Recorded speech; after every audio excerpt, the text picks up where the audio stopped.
Hi, it's Delegate Mike McKay, District 1C, serving Allegheny and Washington counties. You're listening to my go-to source for news and insight on Maryland policy and politics, the Conduit Street Podcast.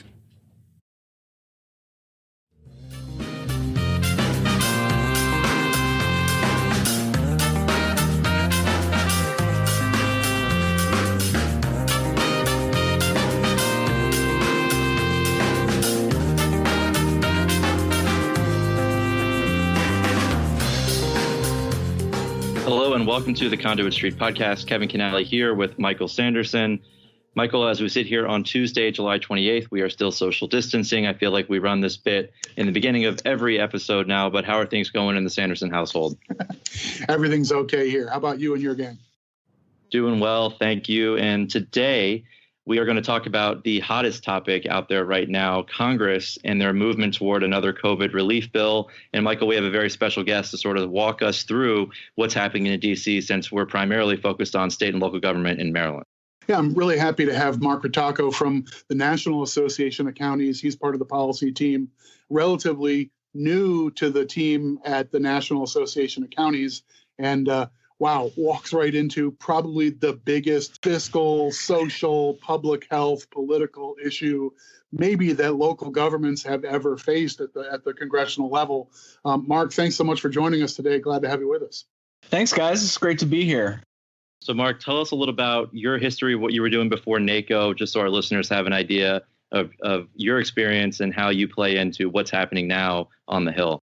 Absolutely. So before coming to NACo at, as you said, a really interesting time, I spent 13 years in Congress in both the House and the Senate, both when in the minority and majority of both of those chambers. So it's really been interesting to see how party roles change in Congress over those 13 years, 3 presidents. So a lot of education before coming to NACo. And what you said is the most crucial time for local governments that certainly I can remember. We have lots of comparisons back to the 2008 crisis, but in many ways, this seems worse and possibly longer running. So I think you're exactly right that we have sort of a generational crisis here.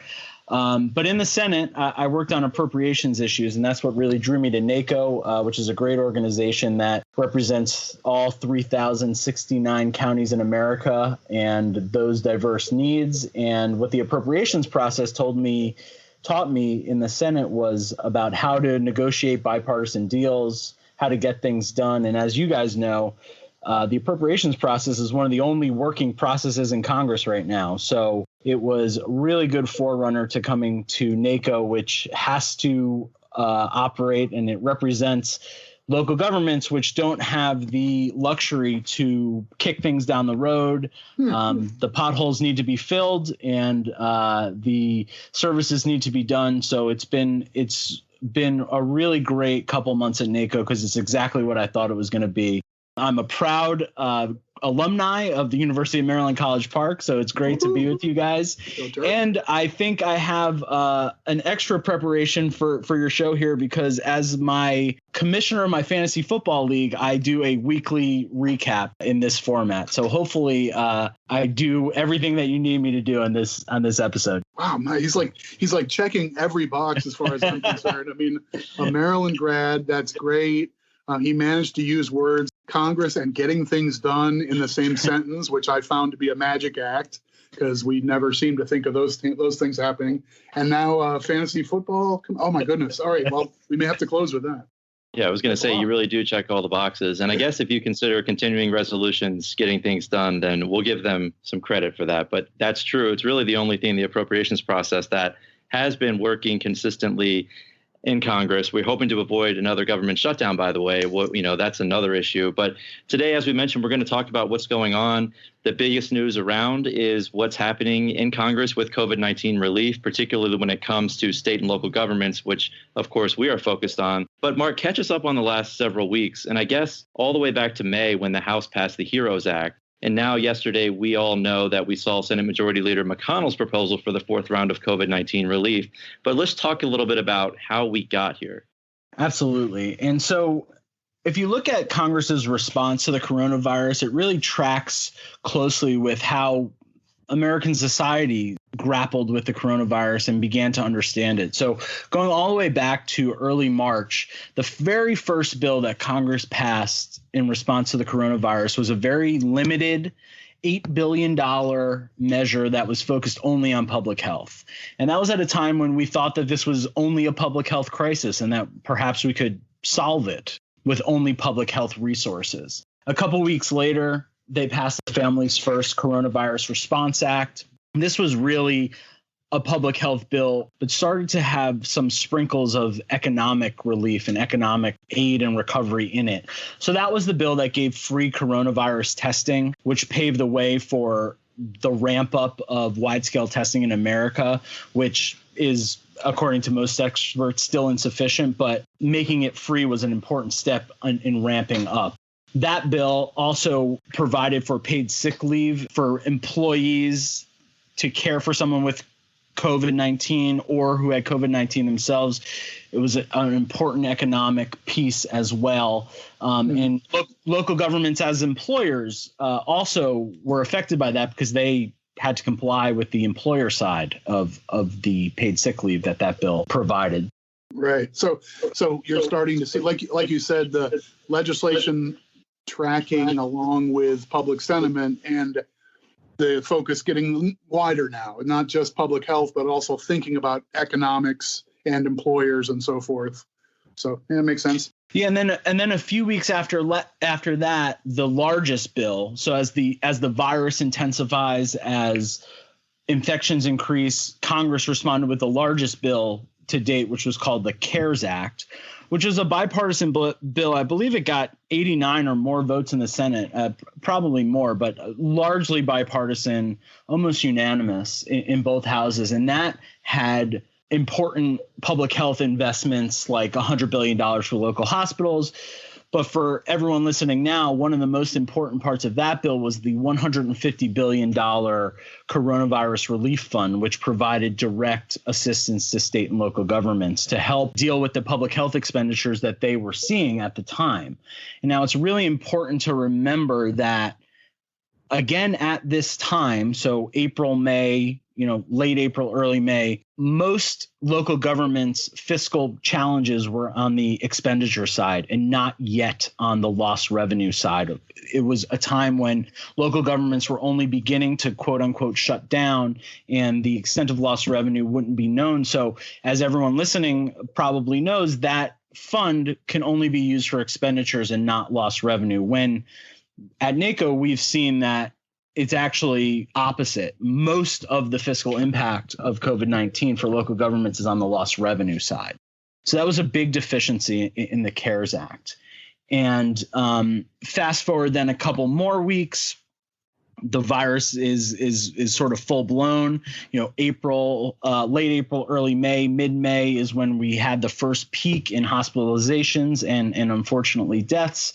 And Congress passed another almost purely economic package that in D.C. we refer to as the 3.5 package, which is a bit of a spin on what it actually was, because it was actually the fourth coronavirus response package. And that just shored up the PPP small business loan program and provided additional money to hospitals who, again, were seeing peak hospitalizations at that time.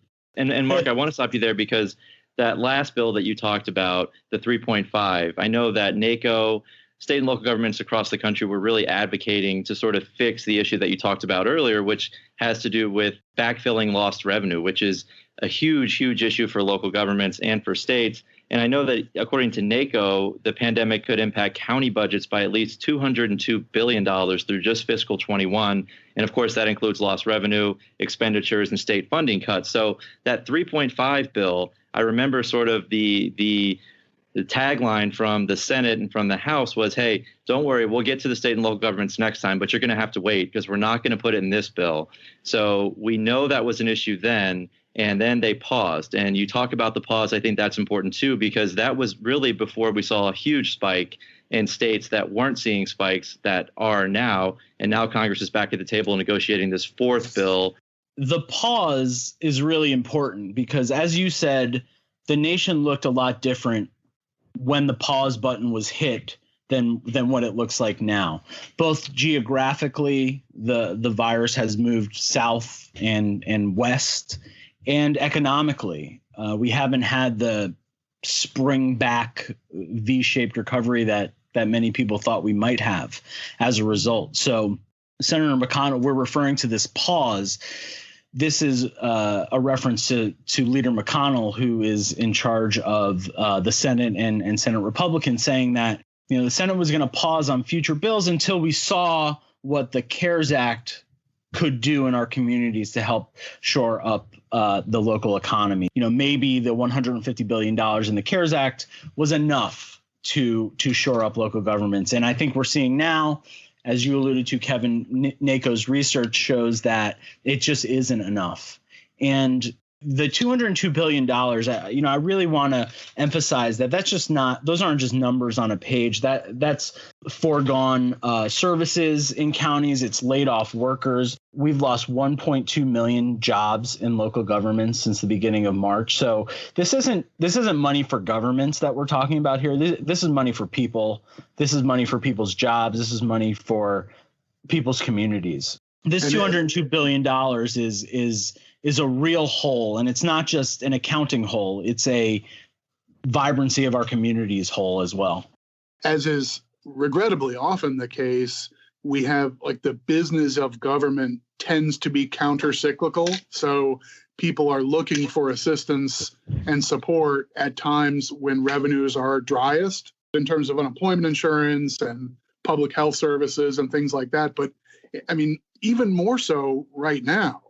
County governments in Maryland are the primary service deliverers in this state.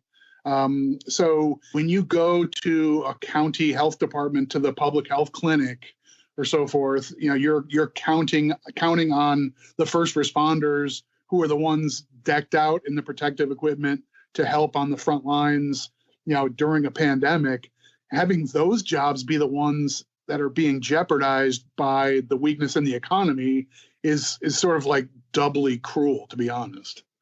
Absolutely. The people who are working hardest in local governments are the ones that need the most support and are being most unsupported right now. And that's, again, what you said is sort of the cruel irony of it all. I do want to talk about that pause, too, because when that happened, there was also a lot of pressure on states to reopen, right? And I think that was part of the conversation back then. You talked about how sort of public perception has changed and how these bills have changed as the virus has come to really fruition. And really, it's at its worst in a lot of states right now. But part of that pause, I think, was a little bit of pressure on the states to, quote unquote, reopen. That narrative seems to be gone at this point, as we now have the virus in the West and in the South. As you mentioned, it's not just in the Northeast and in the Mid-Atlantic anymore. We're seeing outbreaks all over the place. So I think, we'll talk about partisan politics in a second, but that was certainly part of the narrative back then. But I'm interested in your perspective, as that narrative has changed and there doesn't seem to be that pressure anymore, at least coming from top officials in Washington. Kevin, I think that's a great point. And the change has come from the emphasis on reopening the economy being a carrot and stick for federal aid, and it's transformed into a carrot and a stick for reopening schools, which is something that Democrats and Republicans have differing opinions about in this next bill that I'm sure we're going to talk about in a second, is how to incentivize schools to reopen. We actually had a really, I think, productive nuts and bolts conversation with one of our county school superintendents on this podcast last week. They had just decided to make their first semester completely virtual. He talked through what their Board of Education had gone through and tried to weigh in terms of their offerings. And I don't know, I thought it was very illuminating, but you can totally see that the political debate about open the economy has transformed into a debate about opening the schools themselves. It's a challenging issue here in Maryland. Our numbers have not spiked as aggressively as some of the southern and western states, but some of our trends are back on the uptick. My family's more concerned and more reserved than we were 3 or 4 weeks ago. Yeah, and I think that's important. And This is a shame, really. I mean, we're talking about partisanship. A lot of the stuff that we care about, most of the stuff we care about, which is getting direct and flexible aid to state and local governments so that we can provide those frontline services and make sure that we're not losing essential jobs, is not partisan. And it's unfortunate that NACo, MACo, counties, local governments, states get caught up in this kind of stuff. We all know that, at school reopening, simply that is a local decision. So that piece is certainly getting a lot of play. But there are also other partisan issues that really should not be leading this process in terms of what we're asking for, which is help on the front lines, right, Mark? And I'm sure you have to deal with that way more than we do, being in D.C. and being on the Hill. Yeah, absolutely. And the big 7 organizations that are advocating for state and local governments have attempted to make the issue that you just said completely nonpartisan. NACo has a campaign called We Are Counties, where we show federal policymakers who makes up county government. The 3.6 million people that are employed by counties are from all political stripes, and they're represented by certainly both parties at the local level. But all of those people are really doing their best to just serve their communities. And as you guys know, a lot of what counties do, at least, is bipartisan. I would even say nonpartisan. So it's almost foreign for county officials to be engaged in this seemingly arbitrary partisan fight on some of these issues in Congress. So that's actually been a challenge of NACo's, to try to explain, why this particular senator wants this or doesn't want this, because for a lot of our members, it certainly seems obvious that helping our communities thrive should be, again, a nonpartisan issue, and I hesitate to even say bipartisan. Yeah, Michael, and I know, you and I talk a lot about here at MACo. We have elected officials from all 24 jurisdictions. During session, they come here, they take positions on legislation. 99.9% of the time, everyone is in agreement. And that's because, like you said, Mark, most of what county government does is a nonpartisan issue. We're here protecting our residents. We're providing those frontline services. So I think that's a great point. And I understand what you're saying about counties across the country being frustrated, with the lack of progress in Washington, because they're not used to this back and forth partisanship. But Michael, again, here in Maryland, we know that our counties are mostly always aligned in terms of what's doing best for the counties. It's a nonpartisan issue. Right. I think that's the nature of local government. There's something about that sort of hometown accountability. We always talk about it as the elected official still goes to the same grocery store as the neighbors and the voters. And there's a lot to be said for that face-to-face accountability. And you hear this all the time from county commissioners and council members in our state, and I'm sure nationwide, is that, people care about the community. And sure, they have opinions about taxes, or they have opinions about land use and development and environmental and education issues and so forth. But most of those are quality of life issues, much more than they are, boy, this is team red and team blue kind of stuff. That's a really small part of just delivering those services. But hey, it is what it is. Washington, D.C. has its own language and its own DNA. So, you play the game on the field they set up for you, I guess. And speaking of playing the game on the field that they've set up, it's really interesting what's happening now. Fast forwarding to today, the pause button has been unpaused, and the reason for the unpause is a classic manufactured congressional deadline. And Congress really only works well. And it seems like you guys might say that well might be a bit generous, but Congress really only works when a looming deadline is approaching. And we have a couple cliffs here that are really going to spur congressional action moving forward. And, one of those cliffs, there's 3 important ones. One of those cliffs is the expiration of these unemployment benefits that were part of the CARES Act that are set to expire this week. There's a federal eviction moratorium that's set to expire this week. Most importantly for us, fiscal years in local governments have either closed or are coming to a close. Most have the July to July fiscal year. So that is sort of a cliff that we've already gone over. And then these members want to go home for August, and August recess is approaching, and they want to get out of DC, and that is something that is a completely artificial deadline, but might help move the conversation and the negotiations along here on this next package. Yeah, I can grant you Congress works under a deadline. I'm not sure I'll go as far as works well, but that is, I agree, that is a sort of powerful three-headed dog here of, the expiration dates of very visible and consequential programs or protections, plus this, a scheduled trip home back to the district and so forth. There's value in that too. So anyway, we can see why suddenly the Senate is taking action where it's taken some time to get to this point, and now we've got a relatively rapidly ticking clock to get something done. So we've got days, not weeks, hopefully. Yeah, and I would add that there's also an election in the fall, which has got to be on the minds of many senators and members of Congress. So that is also looming. But Mark has walked us through how we got to this point. We'll go ahead and take a break there. When we come back, we'll talk about two proposals that are now on the table. Negotiations can begin. We have a proposal from the House Democrats, a proposal from the Senate Republicans. We'll get into what is in both of those bills, all that and more after the break.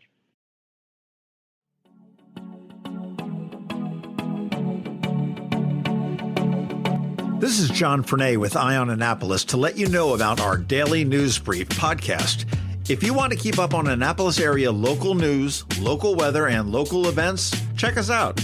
We produce episodes every Monday through Friday at 7 a.m. and deliver them right to your phone or computer for free. You can also catch them on our Facebook page, All Annapolis, or under the podcast category at eyeonannapolis.net. You can even ask Alexa to play it for you. So, if you want to keep up to speed on Mayor Buckley, County Executive Pittman, Navy football, maybe you're looking for a weekend thing to do, or if you just want to catch the hyper-local weather, give a listen to the Eye on Annapolis Daily News Brief. We'll see you tomorrow morning.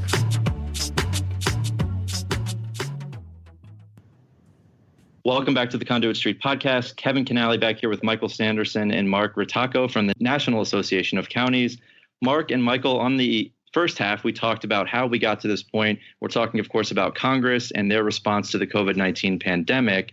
We now know, Mark, that there are essentially two proposals on the table. We talked earlier a little bit about the HEROES Act, which was passed by the House. And now we just saw a Republican Senate proposal that is on the table. There are obviously going to be negotiations here, but we are the county podcast. What we care most about here is direct and flexible funding for state and local governments, again, to continue to provide those frontline services. Mark, one of the bills has that funding, one of them doesn't. Talk a little bit about what's going on here in terms of the House and the Senate proposals. Yeah, so as you alluded to, the House passed a bill called the HEROES Act, which has exactly what you described, which is direct, flexible spending, funding for counties of all sizes. And just to break down why those particular elements are important, and those are the principles by which NACo is viewing any piece of legislation that attempts to help county governments get through this pandemic. Direct, so counties can get money efficiently without haggling with state governments or other types of governments, and to get money in the hands of the people who need it the fastest. Direct. Flexible, because every county is different, and NACo views a key part of our intergovernmental relationship and federalism generally is the understanding that each county is different. Local governments know best how to allocate resources in their communities. So the flexibility to deal with both lost revenue and increased health expenditures is really important. As I said earlier before the break, NACo research shows that there's $202 billion worth of negative fiscal impact as a result of COVID-19, which means lost money. And about 75% of that lost money is lost revenue, and 25% is healthcare expenditures nationwide. But if you're from a county who has been particularly hard hit by the virus, that number for you might be 50-50, or it might be 75 health, 25 revenue. So the flexibility for counties to determine how to best spend that money is a really important part of all of this from NACo's perspective. And then the last part of that is counties of all sizes, because One of the deficiencies in the CARES Act was that only 5%, if you can believe it, 5% of counties were directly eligible for CARES Act dollars. So the other 95% of counties had to jump through whatever hoops they needed to jump through, either with their state governments or sub-allocating from larger counties and municipalities in the state. And it created a situation where there was a real lag in dollars reaching those counties that weren't directly eligible that exists till today. So the HEROES Act in the House, as you mentioned, checked all those boxes for us. And the method of allocation in the HEROES Act is really, really good for counties. The dollar amount is also good. It's a lot compared to what other proposals are out there. It's over $375 billion to local governments over the next 2 years.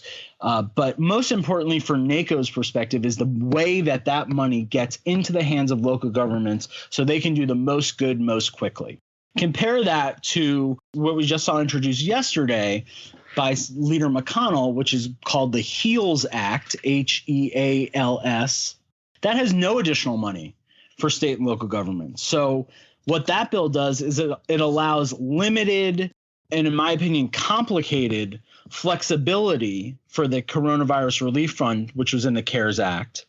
So that $150 billion can now be used for lost revenue, but there's all kinds of strings attached to that flexibility. It's a complicated 25% requirement. It requires that counties do a lot of accounting to make sure that they comply with it. And at the end of the day, it still draws on that pot of $150 billion, which we know, based on our research and everything else that's out there, just stick your head out the door. We know that $150 billion is not going to be enough to have local governments fully recover and participate in our nationwide economic recovery. So from our perspective, more money is needed, and the HEALS Act just doesn't get us there. So I guess, sort of boiling down some of the numbers a little bit and not trying to focus on, this is a Maryland podcast, but these are federal issues. But I guess from NACo and local government's perspective, the message for this round has kind of been, we need new money, we need it to be flexible, and make sure it's usable for lost revenues.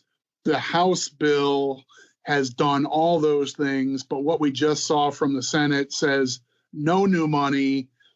On the surface, there's some flexibility to take the old money that hasn't been spent yet and use it to cover lost revenues. But that seems like there's a bunch of hoops and strings attached to even that level of flexibility. So some degree of disappointment on the Senate proposal.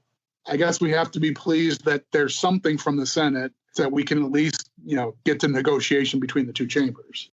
And Mark, the point you made about, jumping through all the hoops, and Michael, I know you've talked about this a lot. Here in Maryland, the strings that were attached on the CARES Act where only certain counties could access that direct funding. NACo worked with the state, Michael, to make sure that this funding flowed through to all the counties. And so I know that you've talked to some of your counterparts in other states, and you have told me some horror stories about that money hasn't even been allocated yet. So here in Maryland, we've had better luck working with the state to make sure that money flows down to counties. But Michael, you talk about some of these other states, and as Mark mentioned, the flexibility might work there, to backfill revenues for the money that hasn't been spent yet. But what are your other states seeing, Michael, in terms of your counterparts? I think regrettably, this is a circumstance that where Maryland is an outlier.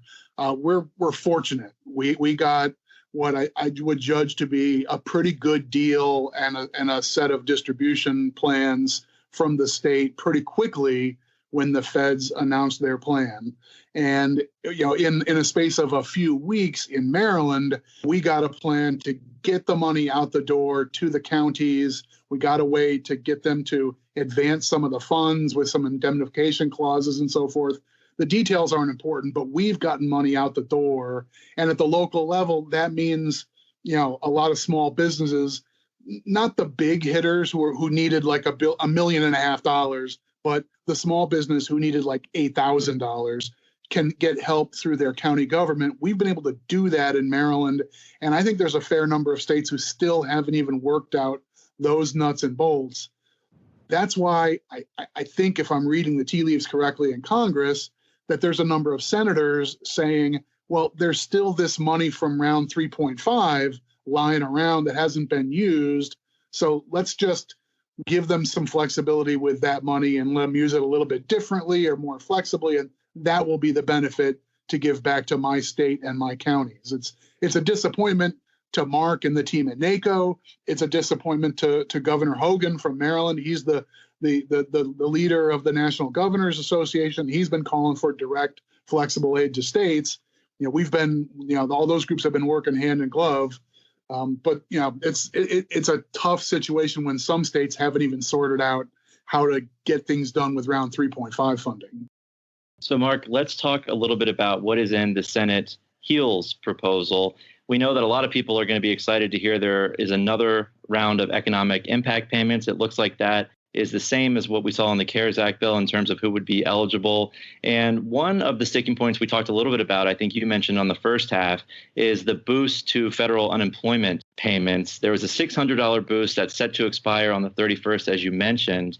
The House and the Senate have different ideas here. This is one of the holdups. Talk a little bit about what's in the House proposal and then what's in the Senate proposal in terms of federal unemployment benefits, that extra boost.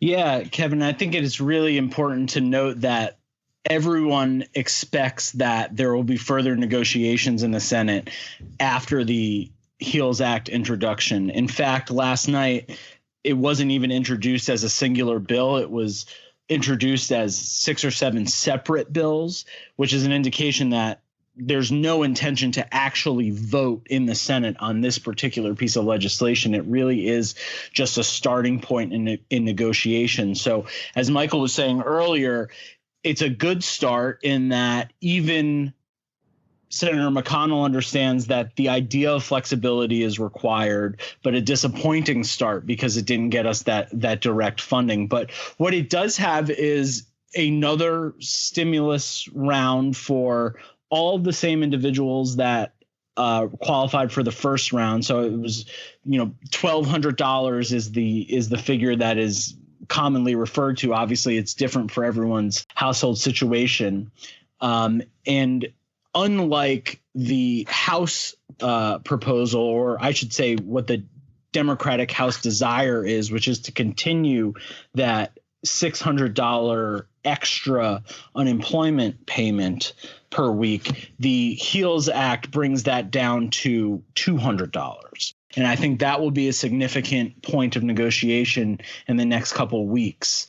And the two other major differences, or I would say pivot points or negotiation points between the House and the Senate and Democrats and Republicans over the next couple of weeks, are going to be the idea of liability protection for businesses, including counties and cities as employers, to protect them from lawsuits related to coronavirus. That's something that Senator McConnell really, really wants. And I think Democrats and others are skeptical of the broadness or the breadth of that liability protection. And then obviously the elephant in the room is what you do about these state and local governments that are absolutely hemorrhaging revenues. As the virus increases, their hospitalizations are increasing and the public health expenditures are increasing. And there's so much unknown. Many counties and local governments and states, there's a lag on the collection of their revenue, whether that be property taxes that are kind of a year behind, or transportation dollars that we haven't hit for some counties. They're busy tourist season, so they don't know what their revenues are going to be like in 3, 4, 5, 6 months. So the biggest point of negotiation, besides the ones I've mentioned, are how do we make sure that state and local governments don't drag any economic recovery down further and in fact can participate, contribute to, and be the engine of our economic recovery. Those last comments make it sound like you've been sitting in with our budget and finance officers affiliate, because they've been in constant conversation. And I think, Kevin, you can affirm that all those conversations about what's going to happen with real estate, especially commercial real estate, but what happens with the base for property taxes. We in Maryland are one of a kind. We rely on income taxes as our big secondary source of local income tax of local revenues, comparable to what a lot of states do with sharing sales taxes. But for us, it's the same thing. That's relatively sensitive to the current economy more than property taxes, but we're feeling that pinch on every level, and connecting the well-being of your state and local governments to the overall well-being of your economy is an interesting reverb for those who I think are more concerned about the economy than they are about, quote unquote, the government. Right. And I can certainly affirm what you just said. We have a lot of unknown, and there's also a big unknown. We know that the state is facing a significant fiscal crisis, and what kind of repercussions we see here at the local level with the cuts to state funding. Of course, all of these things are at the top of mind for all of the counties in Maryland and across the country. But Mark, another interesting piece here when we talk about, and we talked a little bit earlier about the debate over school reopening, that now has become a big part of this conversation. And there is a lot of money allocated to school reopening in this GOP Senate proposal. Are we a victim here of this is just another mouth to feed? Of course, we know that our local school systems need funding to reopen safely, however they choose to do so. But that just adds another element here. And do we sort of get pushed down, the bullet point list of who needs the money? Is that something that complicates things from a state and local government perspective in terms of getting that direct and flexible funding? Absolutely. That's a great point. And I think you're right to make sure that money to schools, which is critically important, and each state and county is different, and each local government is different on how they administer schools. But money to schools is not a substitute for direct money to state and local governments, because for some local governments, that's really important. And for others, it doesn't quite meet their needs. And in talking about what else is in this bill, as a starting point of negotiations, there's some stuff that is worth carrying through and worth continuing to negotiate on and build on as negotiations proceed. So, there's $15 billion for childcare in this bill. And as parents continue to work from home, I'm one of them, or as school districts make decisions about whether to open school or to not on sort of a every other week basis or every couple days basis, childcare becomes almost a substitute for education dollars for some of these people and for some of these families. Building on childcare is a place to make sure that students are taken care of in this bill. It has other investments on the public health side as well, in mental health services and vaccine research and testing. And just talk about testing and contact tracing on the local level for a second. NACo was really glad to see that the HEALS Act invested some in testing and tracing. And what we are really concerned about is that testing and tracing becomes a political issue, because these are county functions for the most part, both testing and tracing, and is really the only way that we're going to get ourselves out of this before a vaccine. So not only testing in terms of people, just residents of counties getting tested, but nursing homes, for instance, being able to test frequently, and that gets quite expensive. So the amount of money that is originally in this proposal, which is $16 billion for testing, is probably not enough. NACo hasn't looked to see what the actual need is on testing, but we really want to make sure that those county functions, such as testing and contact tracing, and then the hospital provider fund, of which there's $25 billion in the initial HEALS Act, we want to make sure that money stays in the negotiations and is also not seen as a substitute for flexible direct funding to local governments. Absolutely. So it sounds like, Mark, we have these two proposals. We know that there are going to be negotiations happening. We know they want to get home for their August recess. So it sounds like there is some time to get that direct and flexible funding included here. We also know, as you said, there are a lot of good components in both bills that should stay. But what really should we be watching for? It's harder from our perspective to keep track of what's going on in Washington. than it is here in the state and local government realm. What should we be watching as we move forward? And I think things are going to develop pretty quickly. Is that your mindset as well? I'm actually a little skeptical that things will develop as quickly as they should or need to on the surface, as the unemployment insurance expiration is a really big deal. However, it would take states several weeks to make that adjustment due to the complexity or administrative nature of how states get unemployment benefits out the door. So Congress could conceivably make those payments retroactively. So it's not as much of a cliff as I think we would want it to be, because we know that the need is really out there.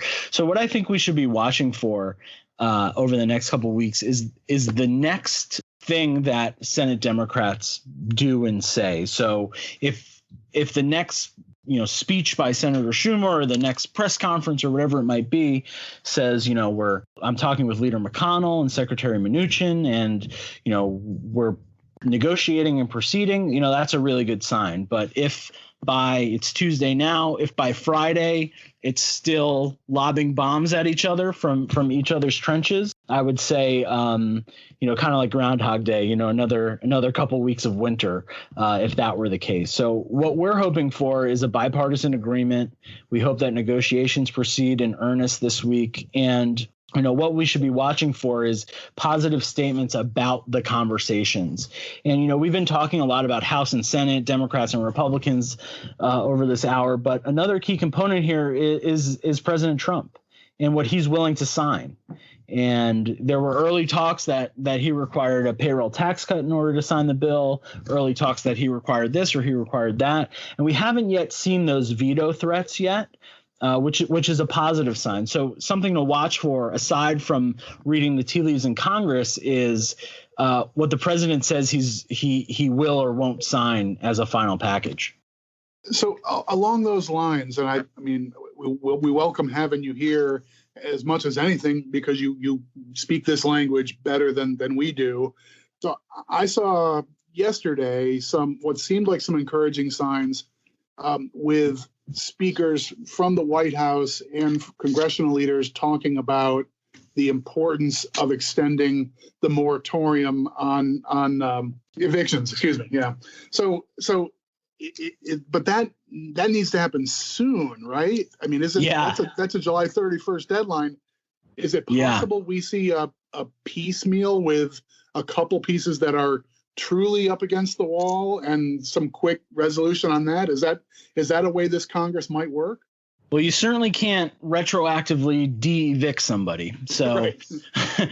So it's certainly not our preference, our being NACo's preference, to do this in a piecemeal fashion, because if you start doing it in piecemeal, you leave out the things that are hard to do, and you never get resolution on the biggest issue for us, which is state and local funding. But I think if a moratorium needed to be extended in sort of a continuing resolution type fashion, maybe for a week or two or a month, I think that's something that they could do. I don't think that there's that similar pressure, and we haven't really dove into it, and maybe you all know better than me, but we think that the unemployment deadline is more fixable than the eviction moratorium. So if it were to go in piecemeal, that would certainly be something that would be top of the list for a temporary extension. But there's lots of other little things hanging out there.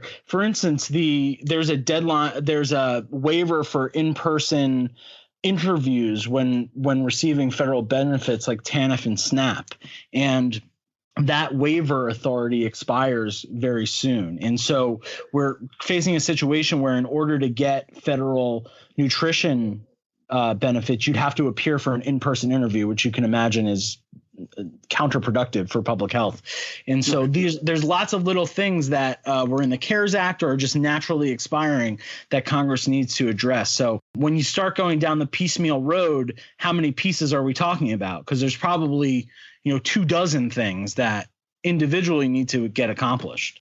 We are lucky at the state level in Maryland and in quite a lot of state legislatures. We have a single subject rule in our state legislature. So with a very few exceptions. Like there might be one big budget reconciliation bill that has a zillion components, but here, if you want to do 15 things, you mostly have to pass 15 bills.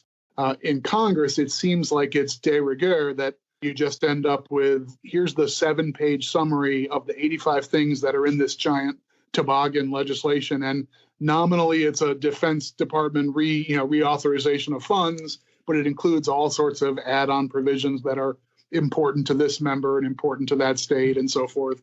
I'm sure everything here is under the umbrella of response to COVID and so forth, but I'm sure there are a lot of relatively small components that are nonetheless important politically too. So got to keep an eye on a lot of balls there.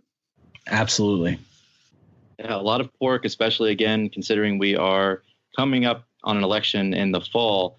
But Mark, look, from Maryland's perspective, none of Maryland's votes are really in play. I think it's safe to assume, except for maybe one in Congress, that all of our federal representatives are on board with providing this necessary, direct, again, and flexible, again, funding to state and local governments. So I guess the question that some people on this listening to this podcast may have is, what can we do to sort of get this word out? If our reps are already on board, is it social media? Is it letters? Is it keep focusing on what counties are doing here in Maryland in terms of frontline services? What else can we do to sort of help NACo move the ball forward and make sure that everybody understands the importance of that funding and getting it here fast and making it flexible? Thanks. I really appreciate you asking. And obviously, the strength of NACo is in its members, especially Maryland members. So I really appreciate that point. A few things that we can do to move the ball along and to show that additional direct, flexible funding is needed for counties of all sizes. And the first is to tell your county story. We have an email address set up. It's called research@naco.org. Again, that's research@naco.org, where counties can tell their story. Again, we've surveyed 200 counties as part of our fiscal impact research, but we had a call with a Republican senator, and he said that the most effective thing that we can do is to essentially open up your books, let senators see the economic challenges that your county faces. And I think NACo can be a real conduit for that. So to tell your county story, both directly to your federal lawmakers and to us, and we can amplify it, how much lost revenue are you seeing? We have one county who in upstate New York who a couple months ago said, people are going to call 911 and no one's going to answer pretty soon. So help us. And those are the types of stories that we need to really make it put a human face and put a real face on what these numbers on the page are. So research at naco.org for that. You can obviously always email me too to help get that story out there, but directly engaging with your federal representatives to let them know what county governments do and the hardship that you're facing. I was born in Connecticut, or I'm from Connecticut. I was actually born in New York, but I'm from Connecticut, and Connecticut doesn't have counties. So I'm learning as quickly as I can the role of county governments. And I think that there is sometimes a lack of understanding, even from members of Congress, about the exact unique role of counties versus cities versus states. So to help educate them about that role, I think is critically important. And you really need to be just hitting the pavement, virtually, obviously, knocking down the doors to make sure that these lawmakers know the real struggle that our communities are going through now and will go through in the coming years. Maybe your member of Congress doesn't know that your property tax hit could come 10 months from now. And while things look okay now, we don't know what it's going to look like next April, May. Oh, that's really well said. I want to thank you and your colleagues at the National Association of Counties, along with the coalition. You call it the Big Seven of the different organizations that represent state and local governments and all of their frontline services. In my judgment, I think it's been the highest order work that I've seen from that whole community. the messaging and coalition building to get things out to the Congress, I think, has been top notch. I mean, it's the stakes have never been this high, right? There's never been an issue this immediate and this consequential for state and local governments. We have, in the weeds, there are some city versus county or state versus local issues that are a component of this, but there really is an overarching message. The federal government is the one place that has the flexibility and the opportunity to smooth this over in ways that state and local governments, with their balanced budget requirements, we just don't have that capacity. So, as a bottom line message, NACo's done an excellent job working with all those colleagues. Thanks so much for taking time with us today, and thanks for hitting the pavement, like you said, virtually, but hitting the pavement on this stuff. Working on behalf of all of our member counties, we really thank you a lot. I really appreciate you having me. Thank you, guys. Mark, thank you so much. I agree with Michael. Seeing NACo mobilize, just from the beginning of this pandemic, the amount of content that is available at NACo.org is astounding. And, the outreach has been great. Social media has been great. We'll make sure that we continue to pound the pavement virtually and make sure that all of our counties are doing the same. But we'll go ahead and leave it there for today. As always, if you enjoy the podcast, please go ahead and subscribe. That way, these episodes will be sent directly to you. You can follow along on social media, Facebook, Twitter, and of course, the Conduit Street blog. We will link all of the addresses that Mark talked about earlier, including NACo.org, which is a fantastic resource again. But until next week, this is Kevin and Michael signing off. And for Mark, we'll talk to you soon.